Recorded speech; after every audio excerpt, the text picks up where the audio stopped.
کچھ غم ہوتے ہیں جسے بھول جانا ضروری ہوتا ہے، لیکن کچھ غم ایسے ہوتے ہیں جسے یاد رکھنا ضروری ہوتا ہے۔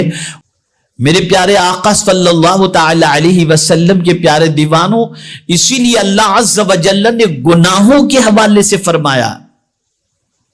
گناہوں کے حوالے سے، کہ اگر تم چاہتے ہو کہ تمہارے دفتر سے گناہ کی چھٹی ہو جائے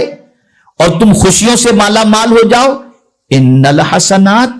یذہبن السیئات، کہ بے شک نیکیاں گناہوں کو مٹا دیتی ہیں۔ جب تم نیکی کرتے چلے جاؤ گے تو غم یعنی گناہ خود بخود تمہارے دفتر سے مٹتے چلے جائیں گے۔ اور یہ بات یاد رکھیں میرے پیارے آقا صلی اللہ علیہ وسلم کے پیارے دیوانوں، کچھ غم ہوتے ہیں جسے بھول جانا ضروری ہوتا ہے، لیکن کچھ غم ایسے ہوتے ہیں جسے یاد رکھنا ضروری ہوتا ہے۔ ام المؤمنین حضرت عائشہ صدیقہ رضی اللہ تعالی عنہا نے آقا کریم صلی اللہ تعالی علیہ وسلم سے دریافت فرمایا، یا رسول اللہ صلی اللہ تعالی علیہ وسلم، کیا کوئی بندہ ایسا بھی ہے جس سے قبر میں سوال نہ ہو؟ سرکار نے فرمایا، ہاں، وہ شخص جو اپنے گناہ کو یاد کر کے روئے، اللہ اس کو قبر کے سوال سے محفوظ رکھے گا۔ تو گناہ کے غم کو یاد رکھو، گناہ کے غم کو یاد رکھو، گناہ کی خوشی نہیں۔ لفظ پر توجہ چاہوں گا۔ ہمارے بہت سارے ایسے لوگ جو 40-45 کے ہو جاتے ہیں اور کالج کی لائف اور یونیورسٹی کی لائف جو گزار کر کے آتے ہیں اور وہاں جو موج مستی کیے ہوئے ہوتے ہیں، شادی ہو جاتی ہے اور 40-45 کے ہوتے ہیں تو بولتی ہیں وہ زندگی کتنی اچھی تھی۔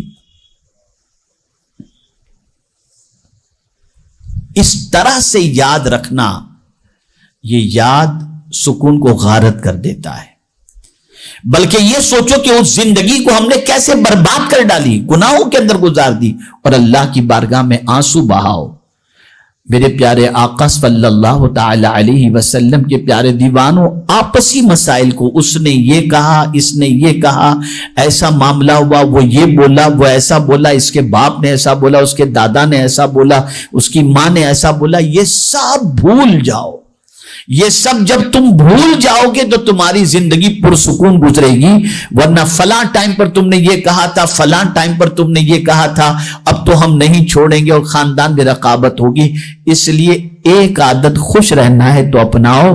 ان چیزوں کو بھول جاؤ، ان چیزوں کو